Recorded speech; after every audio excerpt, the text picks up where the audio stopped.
పుష్ప 2 వేగంగా 1000 కోట్లు రాబట్టిన సినిమాగా రికార్డ్ క్రియేట్ చేసిందంటున్నారు. కానీ 6వ రోజు వసూళ్లు చూస్తే ఊహాతీతంగా వసూళ్లు డ్రాప్ అయ్యాయి. మరీ 60% వసూళ్లు ఆవిరయ్యాయి. విడుదలైన 6 రోజుల్లో 1000 కోట్లు రాబట్టిన మూవీ అంటే ఎంతో సెన్సేషన్ క్రియేట్ చేస్తే తప్ప ఇది సాధ్యం కాదు. అలాంటి క్రేజ్ ఉన్న మూవీ మ్యాజిక్ కేవలం 6 రోజుల్లోనే తగ్గిపోతుందా? ఇదే ఎవ్వరికీ అర్థం కావట్లేదు. దీనికి తోడు ఓవర్సీస్ లో కూడా 5 రోజుల్లో 10 మిలియన్లు రాబట్టిన పుష్ప 2 అన్నారు. కట్ చేస్తే 6వ రోజు 1/2 మిలియన్ కూడా వసూళ్లు రాలేదు. ఎక్కడో తేడా కొడుతోంది.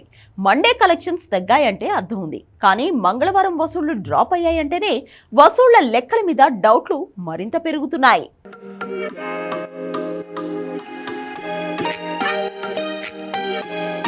పుష్ప 2 వసూళ్ల మీద నిర్మాతలు వదులుతున్న పోస్టర్లు కాసేపు నిజమే అనుకుందాం. ఇదేదో ప్రొపగాండా, కార్పొరేట్ వసూళ్ల దొంగ లెక్కలని ఎక్కడా కన్ఫర్మ్ కాలేదు. పుష్ప 2కి జనాల్లో క్రేజ్ ఉంది కాబట్టే వసూళ్ల వరదొచ్చిందని నమ్మొచ్చు. కానీ నిర్మాతలు ఇస్తున్న వసూళ్ల లెక్కలే ఇవి నిజమేనా అన్న డౌట్లకు కారణమవుతున్నాయి. పుష్ప 2 ఇండియన్ ఫిలిం ఇండస్ట్రీలోనే వేగంగా 1000 కోట్లు రాబట్టిన మూవీ అన్నారు. అంతవరకు బాగానే ఉంది. కేవలం 6 రోజుల్లోనే పుష్ప 2 మూవీ 1000 కోట్ల క్లబ్లో అడుగుపెట్టిందన్నారు. అది కూడా బానే ఉంది. కానీ 6వ రోజే ఎందుకు 60% వసూలు డ్రాప్ అయ్యాయో అర్థం కాని విషయం. కేవలం సినిమా విడుదలైన 6వ రోజుకే జనాల్లో క్రేజ్ తగ్గిందా? సరే, సోమవారం వసూళ్లు తగ్గాయంటే వీకెండ్ క్రేజ్ మరో వీక్ బిగినింగ్లో ఉండదనుకోవచ్చు. కానీ సోమవారం వసూళ్లు బాగున్నాయి. మంగళవారం మాత్రం 150 కోట్ల నుంచి 40 కోట్ల స్థాయికి వసూళ్లు తగ్గాయి. ఆల్మోస్ట్ 1/3 కూడా లేదు ఈ నంబర్. ఇప్పటి వరకు వేగంగా 1000 కోట్ల వసూళ్లు రాబట్టిన మూవీల లిస్టు చూస్తే బాహుబలి 2 మూవీ 10 రోజుల్లో 1000 కోట్లు రాబడితే RRR, KGF 2, కల్కి ఈ ఘనతను విడుదలైన 16 రోజుల్లో అందుకున్నాయి. జవాన్ అయితే 18 రోజుల్లో, పఠాన్ అయితే 27 రోజుల్లో 1000 కోట్లను రాబట్టింది. సో వీటితో పోలిస్తే పుష్ప 2 మూవీ 6 రోజుల్లో 1000 కోట్లు రాబట్టడం అంటే కొత్త రికార్డే కాదు, అదో అద్భుతం. కానీ ఆ అద్భుతం 10 రోజుల తర్వాత క్రేజ్ తగ్గి వసూళ్లలో డీలా పడిందంటే అర్థం ఉంది. కానీ కేవలం 6 రోజుల్లోనే పుష్ప 2 క్రేజ్ పడిపోయిందా?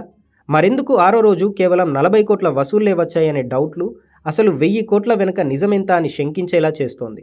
ఇదే కాదు, ఓవర్సీస్లో కూడా దేవరా, కల్కి, RRR లైఫ్ టైం వసూళ్లని కూడా 3-4 రోజుల్లోనే దాటేసింది పుష్ప 2 అన్నారు. 5 రోజుల్లో $10 మిలియన్ కేవలం అమెరికాలోనే వచ్చాయన్నారు. కానీ 6వ రోజు అదే అమెరికాలో $500,000కి మించి వసూళ్లు రాలేదు. ఇదే చాలా అంటే చాలా విచిత్రంగా ఉంది. ఆర్టిఫిషియల్ కలెక్షన్స్ని అనౌన్స్ చేస్తున్నారా అన్న డౌట్లకు కారణమవుతోంది. షారుఖ్ ఖాన్ నటించిన జవాన్ 18 రోజుల్లో 1000 కోట్ల గ్రాస్ మార్కును చేరింది. ఆ తర్వాత పఠాన్ సినిమా 27 రోజుల్లో ఈ ఘనత సాధించింది. అదే ఏడాది బాలీవుడ్ను రిప్రజెంట్ చేసింది. కానీ పుష్ప 2 ఈ లెక్కలన్నిటినీ కొత్త ఎత్తుకు చేర్చింది. పుష్ప 2 కోసం ప్రేక్షకుల్లో ఉన్న క్రేజీ రికార్డులను బ్రేక్ చేసే స్థాయిలో ఉంది. సుకుమార్ తన డైరెక్షన్తో ఈ సినిమాను పాన్ ఇండియా హిట్గా మార్చాడు. ముఖ్యంగా మాస్ మరియు క్లాస్ ప్రేక్షకులను సమానంగా ఆకట్టుకుంటూ బాక్సాఫీస్ దగ్గర సునామీ సృష్టిస్తోంది. ఈ సినిమాలో అల్లు అర్జున్ నటన, మ్యూజిక్, యాక్షన్ సన్నివేశాలు ప్రేక్షకులను ఆకట్టుకున్నాయి. ప్రత్యేకంగా ఈ చిత్రానికి పుష్ప 1 క్రేజ్ ఎంతగానో హెల్ప్ అయ్యింది. దీంతో హిందీలో బాక్సాఫీస్ లెక్కలు జెట్ స్పైస్లా దూసుకుపోతున్నాయి. పుష్ప 2 సినిమాపై సూపర్ స్టార్ పోస్ట్ పెట్టలేదేంటి? ఇకపై 1000 కోట్ల క్లబ్లో చేరే సినిమాల సంఖ్య పెరుగుతుండడం చూస్తుంటే టాలీవుడ్ సినీ పరిశ్రమ ప్రపంచ స్థాయిలో ఎదుగుతున్నట్టు స్పష్టమవుతోంది. పుష్ప 2 సాధించిన రికార్డు ఇతర దర్శకులకు, నటులకు స్ఫూర్తిగా నిలుస్తోంది. అల్లు అర్జున్, రష్మిక మందన ఈ సినిమా ద్వారా తమ కెరీర్లో మరో బిగ్గెస్ట్ రికార్డ్ అందుకున్నారు. మొత్తానికి పుష్ప 2 తన శక్తిని ప్రపంచానికి చాటింది. 1000 కోట్ల క్లబ్ను అత్యంత వేగంగా చేరిన ఈ చిత్రం ఇండియన్ సినిమాకు గర్వకారణంగా నిలిచింది. మరి టోటల్గా ఈ నెంబర్ ఇంకా ఎంతవరకు వెళ్తుందో చూడాలి.